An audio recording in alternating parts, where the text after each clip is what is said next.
love it here. My bones want to rest here. Since you're heading up to Carolina, well, you know I'm gonna be right there behind you. 'Cause I always have to steal my kisses from you. I always have to steal my kisses from you. I'll just pick up the guitar, play something, see what comes out. No television, no radio, didn't have that much of an interest in it, but the guitar, it seems to work. It was a therapy for myself, and I just eventually squeezed songs out and found lyrics, years in the making. I've been hanging around you for days, but when I lean in, you just turn your head away. I'll always have to steal my kisses from you. I'll always have to steal my kisses from you. Since you're heading up to Carolina. My satin pyjamas, I quite like that. It's maybe a sign of getting old. Is this my midlife crisis? But I got them because I wanted them, I suppose. And I tried them on and then went, these are quite nice. I live in a caravan with a grandfather clock and satin pyjamas. I know I can see that looking eccentric, but I like what I like. It makes me feel comfortable and a certain level of civilized.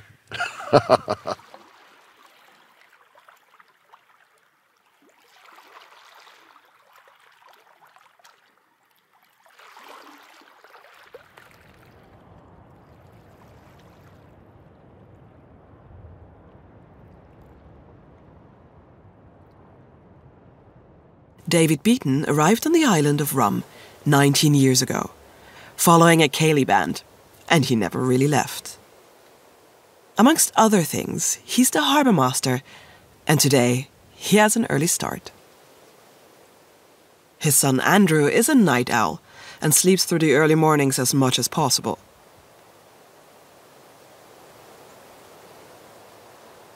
Who knows what life will bring? It's all whatever my son needs. That's what I would devote my life to.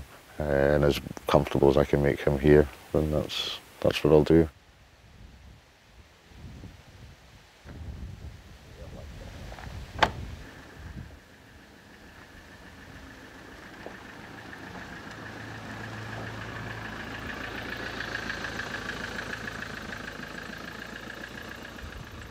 Rum is part of the Inner Hebrides, in the north of Scotland, fairly remote.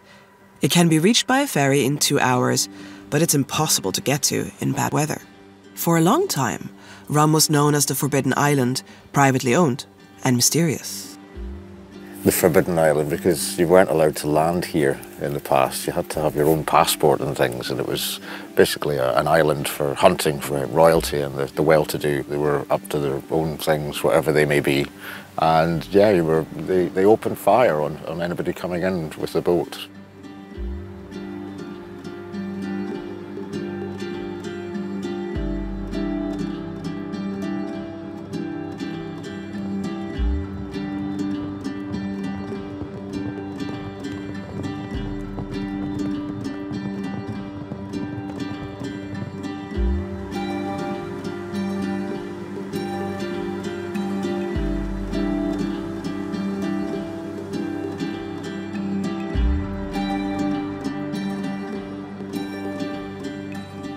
Today, it's mainly a nature reserve and the largest of the small isles.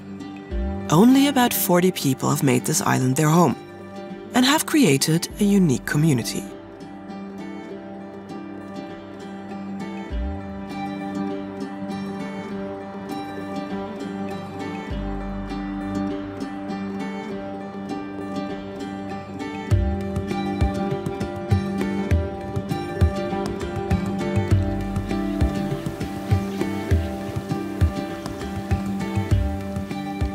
I think all the islands have that inherent dwellers that are eccentric. I wouldn't say we're wired up differently. It's just our values are different, maybe. We can enjoy ourselves on less. We don't have to have, oh, I need to go to the cinema, oh, I need to do that.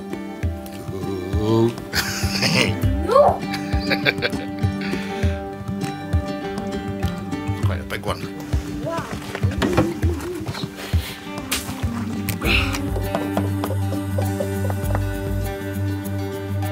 Oh, you need that tied.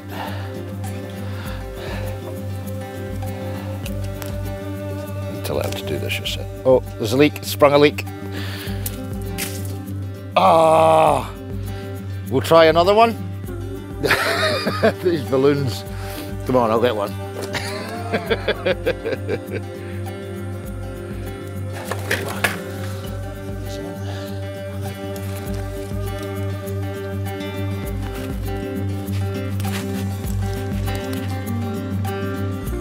As the Harbourmaster, Dave is the first point of contact for visitors. The little village is growing, but for many outsiders, rum is still an unknown. Rum has had no history. This is the first real community where children are now coming back. They have grown up and grown into adulthood, so there's memories that are there that they can teach and pass on to other people rather than nobody knowing anything about what happened.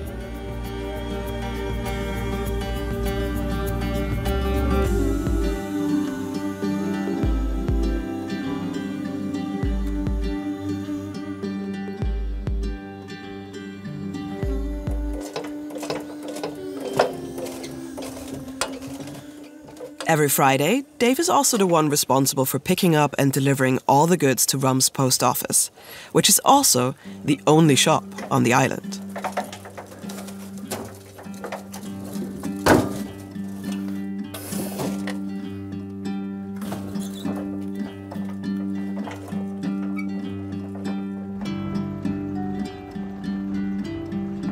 What do you want for dinner tonight? Mac and cheese, macaroni cheese, macaroni cheese.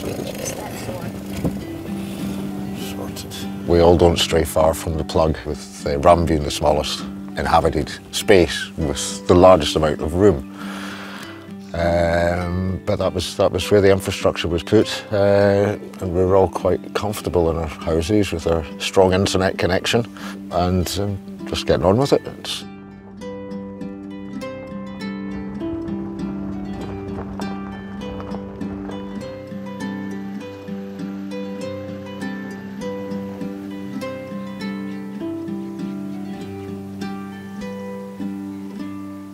The road of Kinloch Village meanders along a pothole-filled road right by the sea, culminating in a little square with a post office, cum shop, and restaurant at its centre.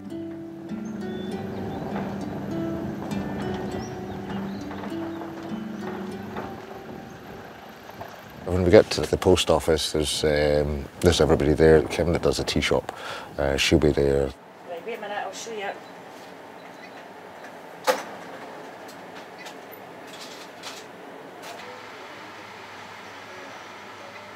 Then there's Jed, Ginty, and whatever other volunteers are there to take the stuff and put them to the relevant points quickly. And it works well, but at that point, it's in between boats as well. So if we've got any day visitors, the longer we take the stock away so that the shop can reopen, so that people can get a cup of tea, can get an ice cream, there's that 10-15 minutes where you do have this bustle of everything happening at once.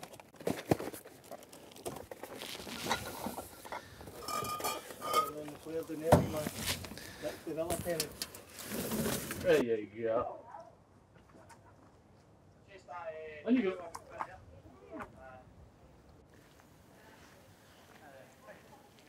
We think it's the heart of the village, the shop and the post office, and obviously Kim's kitchen. That's where everybody meets. That's where we all socialise. That's where we have our barbecues. That's where we have all our game nights. And that's where we have our roller skating disco nights as well. Kim? Yeah? Wouldn't be any chance of a nice cup of coffee, would there? Yeah, absolutely. Cheers. Thank you. Do you want some milk? Yes, thanks. You got a wee splash of sugar? A wee splash of Yeah. sugar and a wee drop of milk.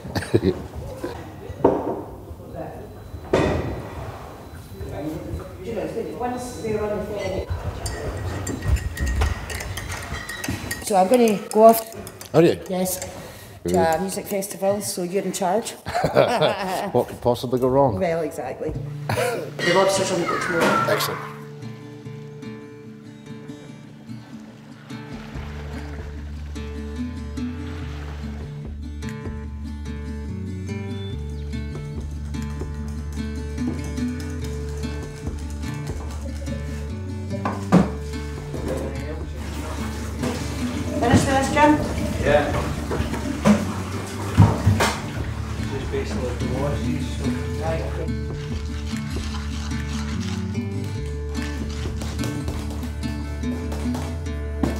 I quite enjoy working for myself, but I also know that if I don't put the work in, I'm not going to get anything out of it. So, and I like making my own money. So the first ones are in at 6 o'clock.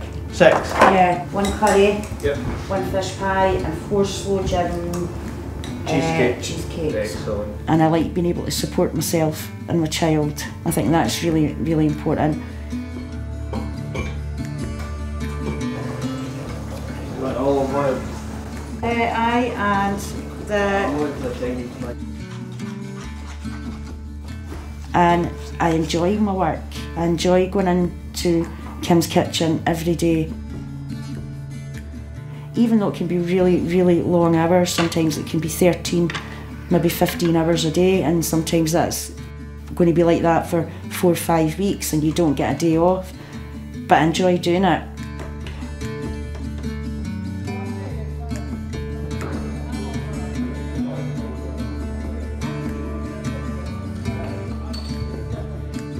And I know that it'll soon be winter and then you'll have all the time off in the world.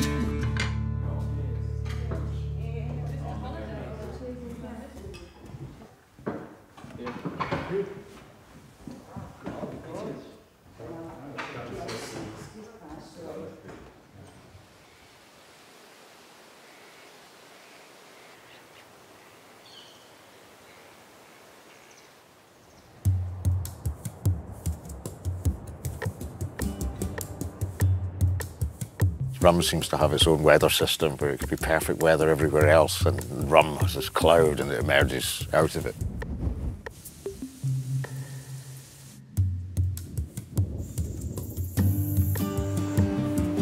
Or the opposite, where you're coming from the cloud and you get to rum and go, it's just brilliant sunshine. It is a microclimate because we're on the Gulf Stream, so we don't usually get hit hard by winter. But it can be really cold, it can be really windy. We can have 4 seasons in one day, so we can have bright sunshine, then it's going to be rain, and then it can snow, all in the one day, and then the sun can come back out.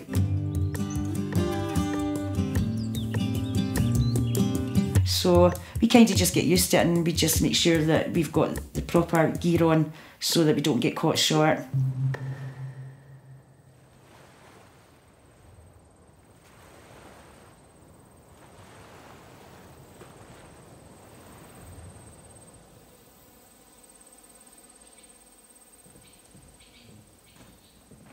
We've only been here for the best part of a year, working on this business and building this dream of a distillery on the Isle of Rum.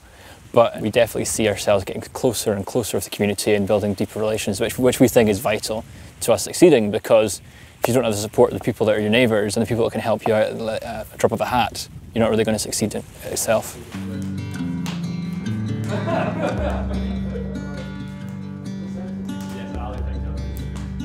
The Askeval rum that the guys make here, a fantastic bunch of lads that have come up and really just been wonderful with the enthusiasm, the drive and the quality of what they've made here.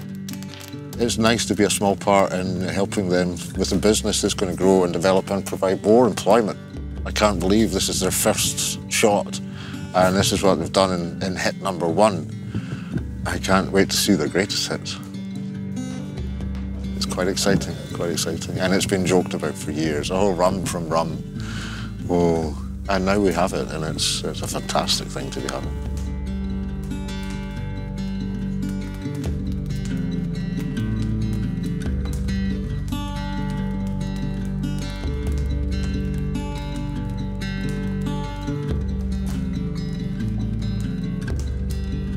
The rum from rum tastes like no other rum, which is just typical of this place. It is more like a single malt whiskey. I've only just met Fergus and I really like their ideas, and I like the fact that they're really good with social media. I like the fact that they've brought a different business in, and I think it's going to work. Well, I hope it's going to work, but so far from the figures that, you know, and from what I've been talking to him about, it really is working, and it's got the potential to get even bigger.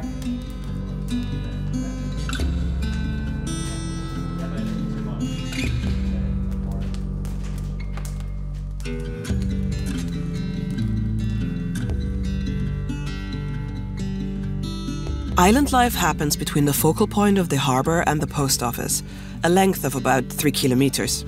And on the way, the landmark of the legendary Kinloch Castle, built by the Bullock family. I remember the first time I got the ferry across, and we were just standing on the bow, and you think, this is mental. Like, you just get greeted by this whole host of trees, and the centre line down the middle of the loch is just this red castle. This was sort of Highland retreat, because the head of the family basically wanted to be Scottish. Like, if you go in the castle, in the main hall there's a print of him in a kilt, and which is great. And he's wearing like a tweed kilt, and he's there with his stick and looking very sort of royal-esque. But it's he used to have mad parties here, and something like King George would come out or something like that. And it was they were supposedly quite scandalous, like ferries of women being escorted from the mainland across. So the Bulls owned the island, and they didn't really let anybody on. It was really for private parties and, you know, stuff like that.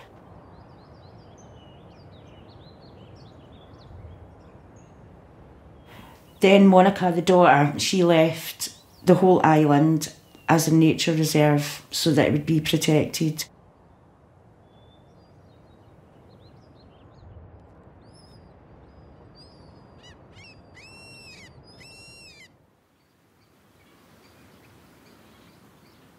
You want a cup of tea, darling? I'll have the tea bags.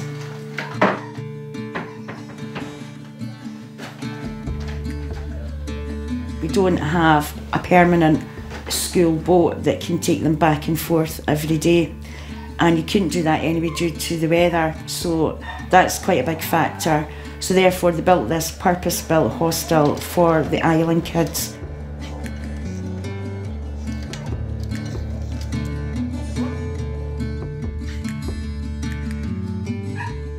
So that they can spend all week there and come home at the weekend. And it gives them the chance to do social activities that they can't do here. So there's youth club, they've got the swimming, they can go cycling. So there's lots of different activities that they can do there that they can't do here.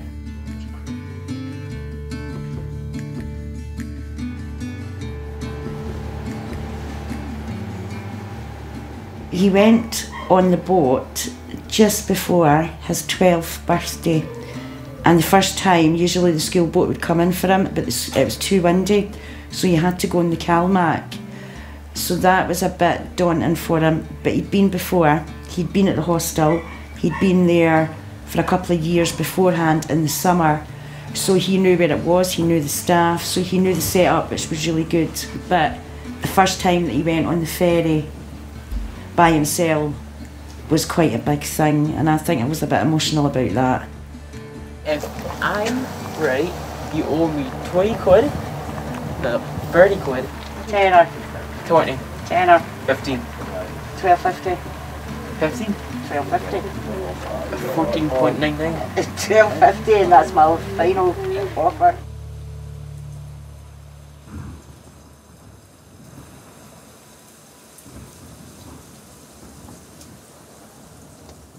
The weather on the island can mean being cut off for weeks, and having to order everything from the mainland can make life here a little frustrating. Not to mention the biting midges. However, the natural resources mostly compensate for that, and the islanders have learned to leverage this.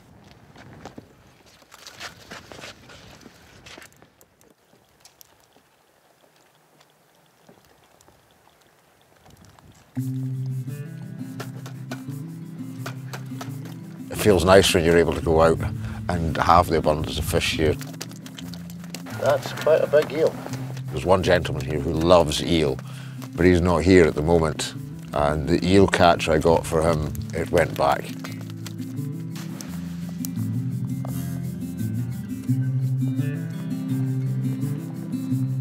quite a sizable catch for just a little bit of dead mackerel. You never know what you're going to pull out the sea.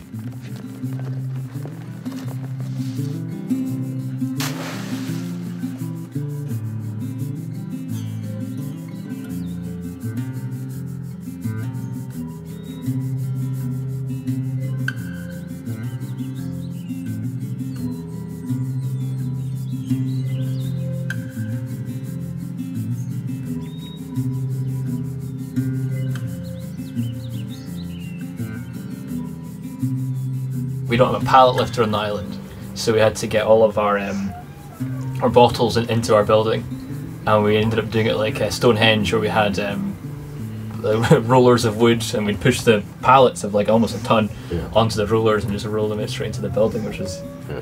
And it was the half brick. Yes. I remember that going, why does he need a half brick? I just need a half brick. Just to put it in the middle of the pallet, and then once it's sitting on there, we could turn the pallet round any direction. Aye.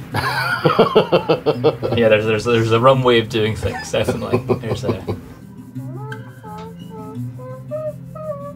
It's a sort of place where if you get onto the island and you forget one tool, you've got to sort of, there's no way of guessing it, so you've got to be really, really imaginative about the way you do things, which is a steep learning curve.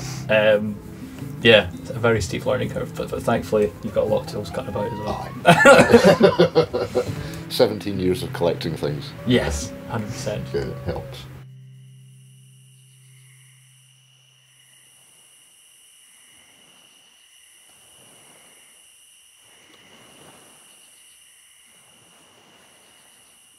Rum has become an appealing, if small, harbour to anchor a boat or yacht.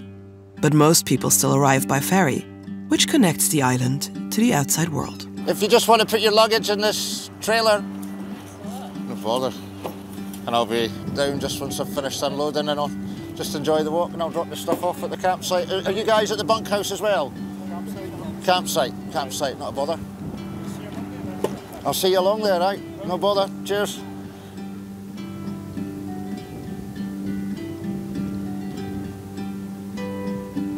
Passengers going with us? Yes, Angus, we'll just get them down.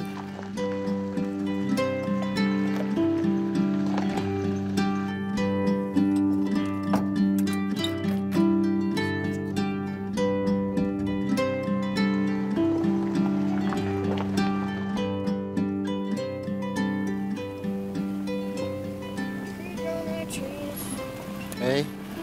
Trees growing out of trees. Trees growing out of trees. Bother. Cool.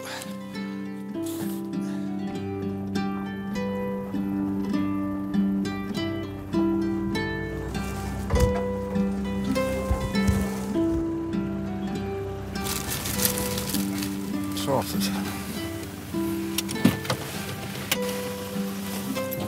Thank you very much. No bother. Most visitors come for a walk in the hills and end up at either the bunkhouse, the bothies, or the campsite. From May to August, there's a relative bustle, a stark contrast to the winter months, when social contact is the most important thing for everyone's mental health. As always on Rum, most social gatherings revolve around food.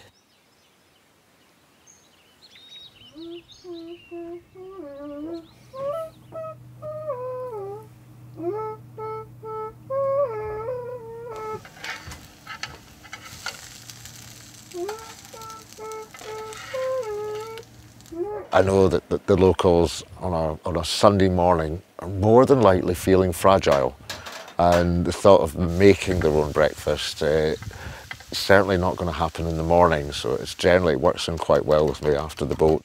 Trying to get all the timings right and knowing what some people like, knowing how they don't like it. So I quite like people being fussy, and I like cooking. It's a way of making people happy, and I enjoy that, and I get the community round.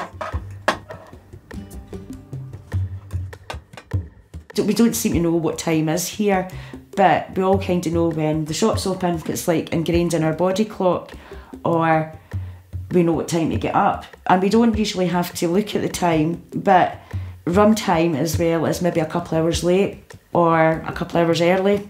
There's never that in between. None of us are ever on time.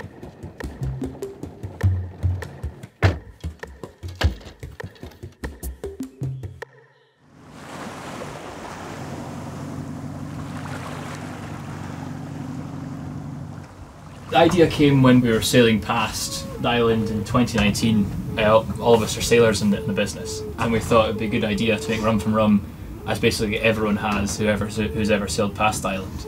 But we thought we'd actually try and do it. It was a bit of a crazy idea that you have after like a bottle of whiskey, but it was definitely a good idea. It's been hundreds of hours of work, but it's been a fun journey so far with Dave helping at every point.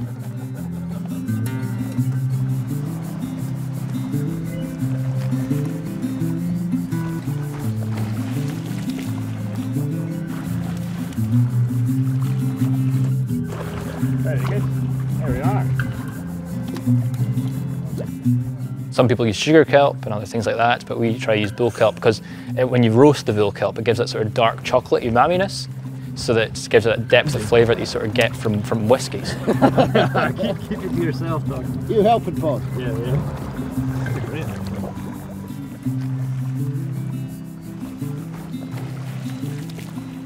Imagine you've just taken a roast beef out of the oven and you'll get that hit of flavour. That's something you sort of get with the kelp as well.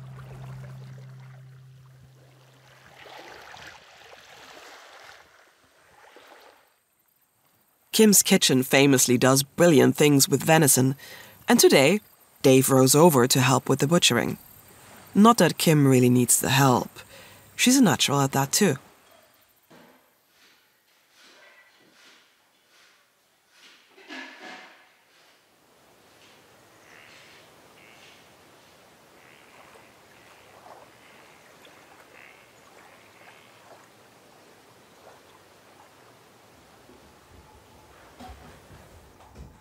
If somebody had told me 10 years ago that I would be doing something like this, I'd have laughed in their face because I thought there's no way.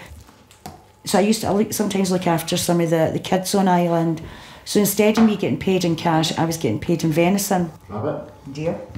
Oh dear, this deer.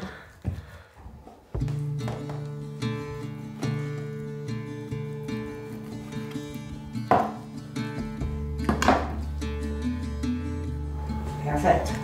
So I would help butcher that venison, and that's how it all kind of started. So I was getting venison for the cafe, and then I decided, look, I want to take this a step further because this could be utilised, and it's not, and it's a natural resource.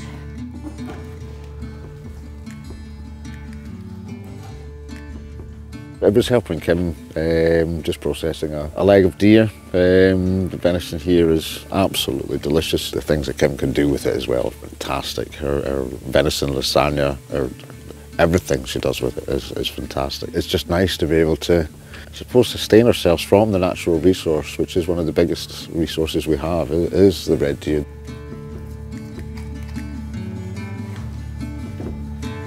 Thank you. So I decided that I was going to start it from scratch and do it, and that's what I've done. That's where I butcher and process it myself. So I'm in a non-traditional role as a woman, and I quite enjoy it.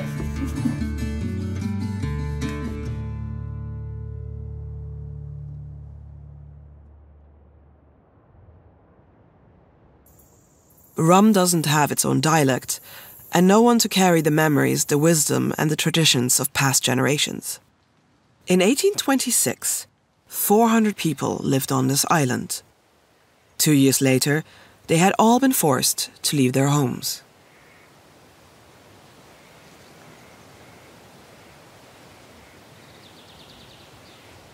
The clearances were when a lot of the Highlanders and Islanders were cleared off their property to make room for the sheep farming. And that happened here. So at first they were given money to go off. They were forced off their land, and the roofs were taken off their houses and trees were planted so they could never come back.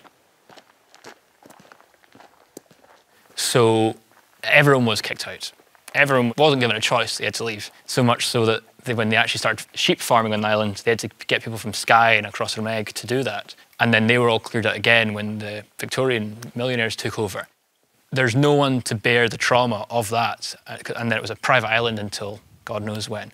I would say the scars are the potential of what it could have been. There's no one that can sit down and say, my great-great-great-grandfather worked these lands, where on other islands that's the case, and you have this sort of bond with the land. But there's just no bond like that. So it's basically, the way we see it, it's a complete clean slate.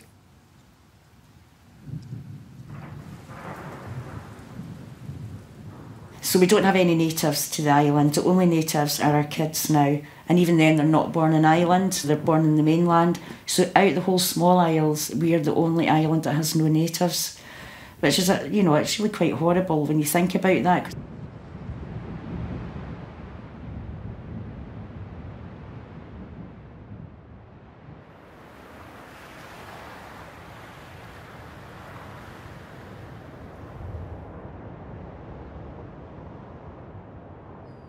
The romance of the simple life and living off-grid it sounds romantic. It's hard work.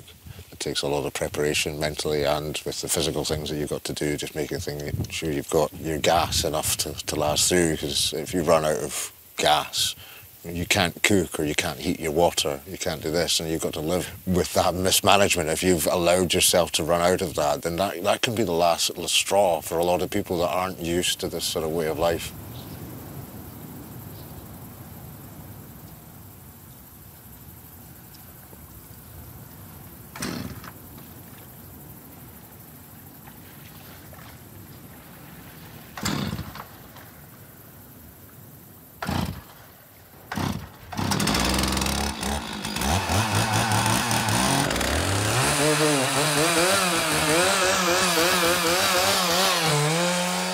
I get asked to do something, then I'll wander around and pick whichever section of wood I can best see that working for that sculpture.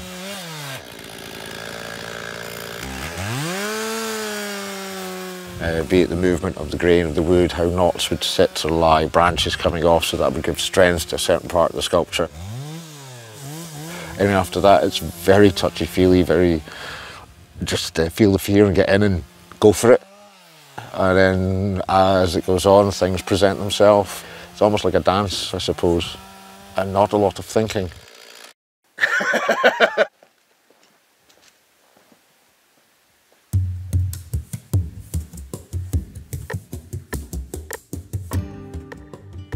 Really, I'm going with shapes and patterns and trying to follow lines, you know, if I can see the animal within it.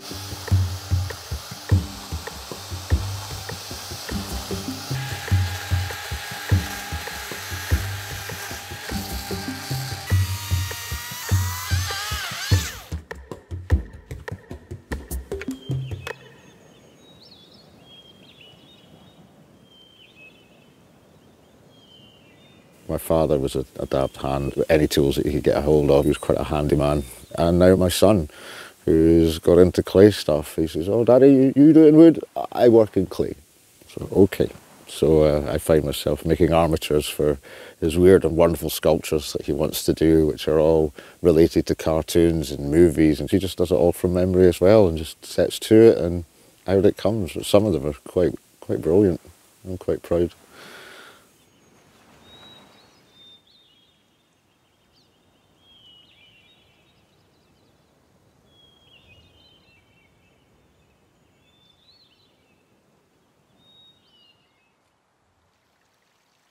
Since they started their business on the island, Fergus and the guys behind the Askeval brand regularly come over to forage for the ingredients for their rum. When we're going foraging, so we've got basically all mapped out of where we can actually get our botanicals from. And then what we try to do is change around where we do it, where we get them from, so that we're not over farming an area. It's the same for the kelp, so sometimes we'll go in front of Dave's Pier, we'll go over to Harris, go over to Kilmorey to try and space it up a bit. And it's the same with the meadowsweet. We need to, but because of the abundance of all of them, it isn't too much of an issue.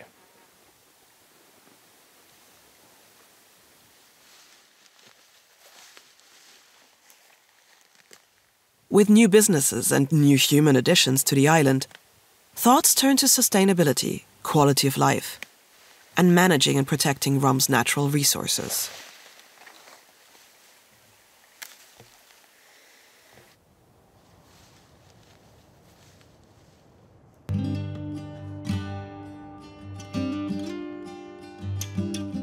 Dave has an idea about using an abandoned building on the other side of the island and building on his own future there.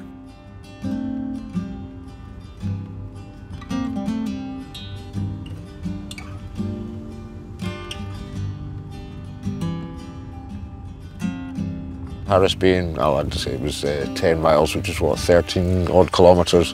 It's going to take an hour to drive down there normally. It can be done faster, but again, the roads just don't allow that. And the vehicles don't like it either.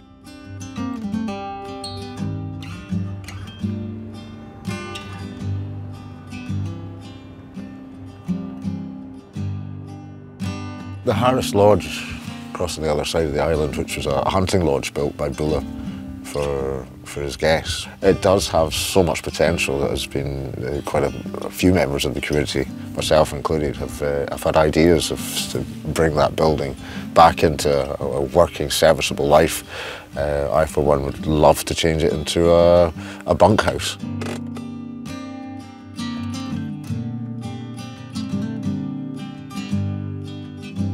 Which basically a manned bossy, so that you can still have, using that as a base, so that they can go and walk hills that may not be possible if you're leaving from this side of the island.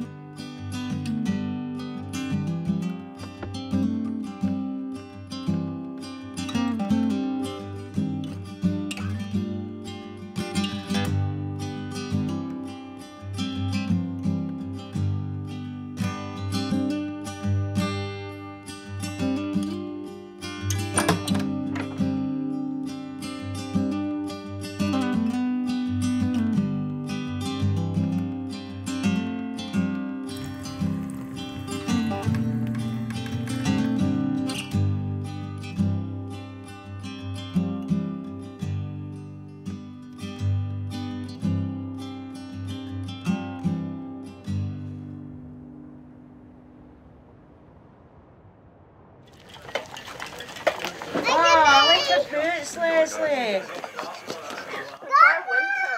They're all furry lined and everything. Making sure we've got everybody here that's happy rather than just developing too quickly. That's walking before you run to the business. Yes, we need more people coming in. Yes, there is the potential for it. But we've got to look at the infrastructure first and take these steps slowly rather than just inserting something. Letting it grow organically has always been the best way in almost everything, I believe. And making sure that we were looking after the members of the community that we have here just now. Do you want this in the kitchen? No, that box is just on the slab will do, because that's the mackerel. So I'll pepper everything outside and save it. Very good.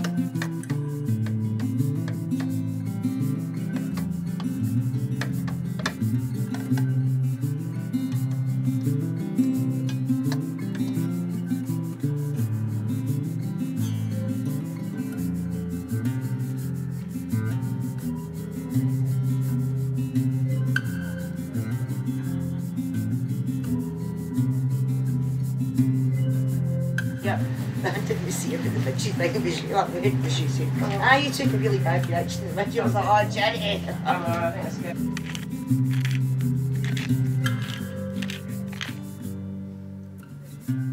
We're certainly a community. We don't all get on all of the time. If we did, that would just be weird. There's a lot of us that have got our own different ways of thinking, and that's everybody's right. It would be very strange if we all got on and went, yes, we're all going in this direction. I'd rather have frictions and points brought up that are valid points as well. You can't just have I don't know, it'd be like a cult, I suppose, instead of a community. Never be without a Guinness. And so we went to about half an and yeah, the cloud came in, and like we just started seeing these like shapes swirling about. They might not deal with social isolation, particularly in the winter. You can't just pop out to your normal supermarket. You can't just pop out to go shopping for clothes or for electrical items. Everything has to be planned. You have to book your ferry tickets, you have to book the car on, and then you have to think about getting all that stuff back. For most people, it's great, but other people, they just wouldn't survive here. and out the side door of the van, right on the carpet. And me and him have been sleeping all afternoon. Excellent. Nice and dry. I've gave him a bit of cooked ham and that. Good boy. Are you ignoring me? Yes. Are you finding a present? Oi, obedient one. Hey? Are you ignoring me? Poor puppy. I met Dave probably about 8 years ago. I stayed at his house with my son for a couple of weeks. He's super talented, he's good at odd jobs and he can fix quite a lot of things. He's a pier master. And he's also really good fun. And once you meet him, you don't forget him, so that's good. And he's a really good friend. Well, we're kicking back our feet, today is Sunday. Kicking back our feet, tomorrow's Monday. But we don't mind, cause we have had a fun time.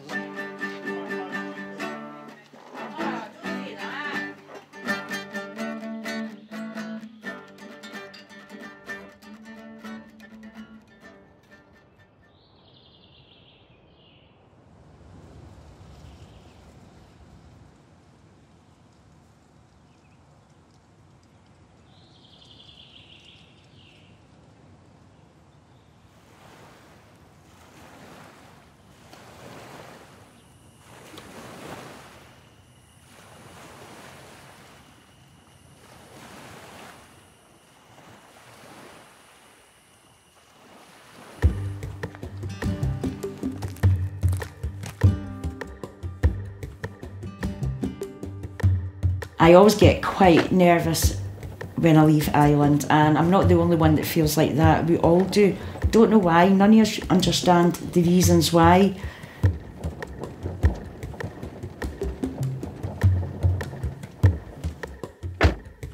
But we have to double check that we've not forgot anything. But it's just the whole concept of going off island, leaving behind your life, even though you want to go off island, because it's so different in the mainland. It's much faster paced, whereas here we've not got that. But once we're off island, we're fine, but then we can't wait to get back. And I find that quite a lot. I enjoy my time off, but sometimes 2 days can feel like 3 weeks, and that's when you're like that, nah, I need to get back. Yeah, make love to it, don't We won't. FCUK it. We won't. Right, I'll get this crap off the back. What time is it? Is it running late? Yes, because it should be in by now. Right. This stuff transfers.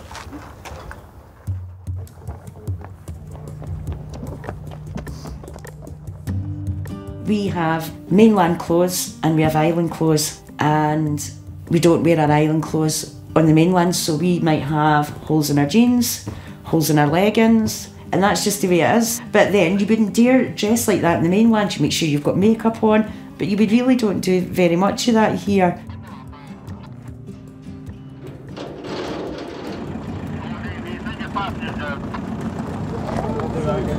Hi folks, if you just want to start heading on. When we go off island, and this is the downside of it, is you can have your scheduled break, your holiday as it were, or even just going off for the dentist, and then things go wrong and you don't get back home. That can be the most frustrating, and I think all of us miss our home on Rum. We've all got very different ways of living, but we all have a love of coming home to this island.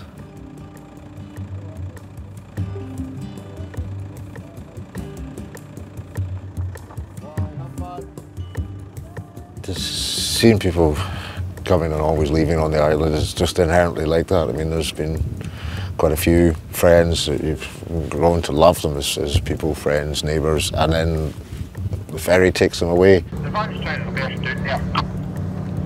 about it? You just have to deal with it, really. It's almost like having children. You've only got them for a short time, you've got them on loan, nothing's a guarantee. And just make the most of the people whilst they're here. I suppose it's like love as well. If they love you enough, they'll come back, say hello, hassle you for a cup of tea.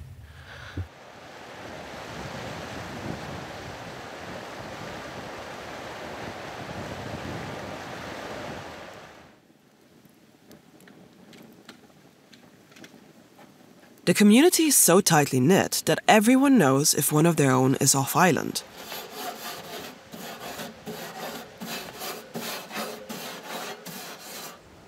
Living here means depending on each other to help out. So Kim often ends up in the shop or as the postman.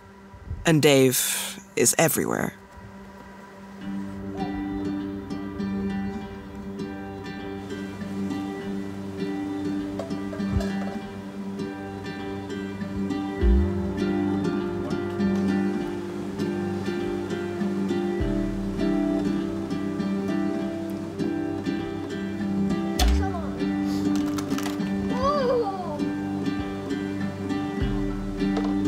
My experience of Dave has been amazing, to be honest, because he has been an absolute lifesaver for us. Throughout our whole building up, refurbishment of our building and our production and every single step of the way, he's been indispensable, helping us with the simplest of tasks, the most difficult of tasks, things that would have set us back by weeks. Dave will turn up in his van with the tool that we never thought existed, using it in a way that didn't seem very comprehensive, and it'd fix our problem in 30 minutes where we thought we were done. And yeah, he's been really valuable to us continuously.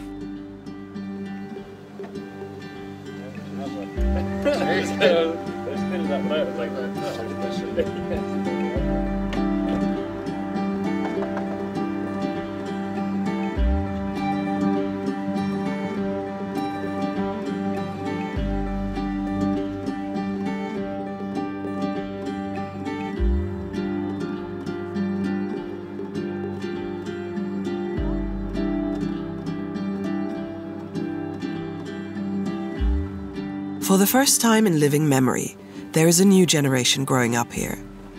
The island is changing, making space for new developments and new dreams, trying to retain its beautiful, eccentric, and unique way of living.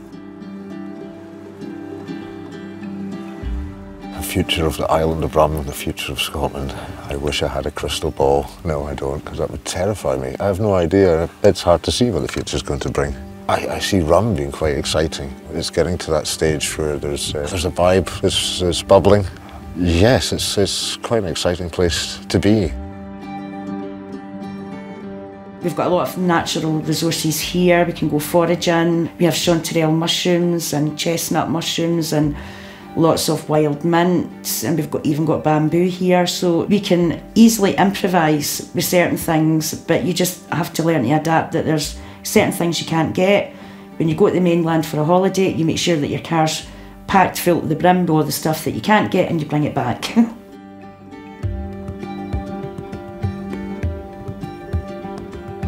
I see the future of the island as a very prosperous future because of what the community are doing on the island. All their entrepreneurial spirits and banding together to create more of a brand about the island is a really good steading towards building a more, like a much more exciting place.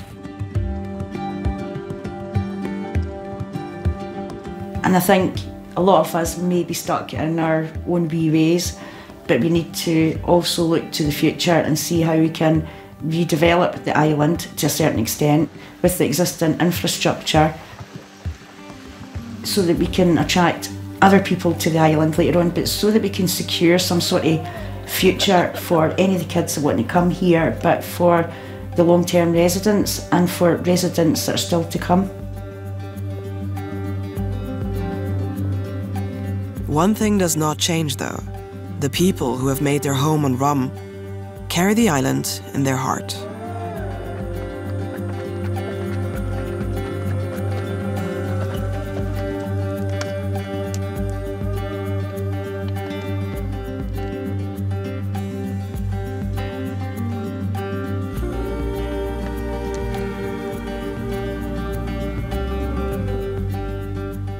I found a place that just knitted with my soul, as it were. I didn't want to leave, still don't want to leave. I've gone through my trials and tribulations here, and I still love the place and don't wish to leave. And I'm sure that's the same for a lot of the other residents here. It kind of ruins you for living anywhere else, and why would you?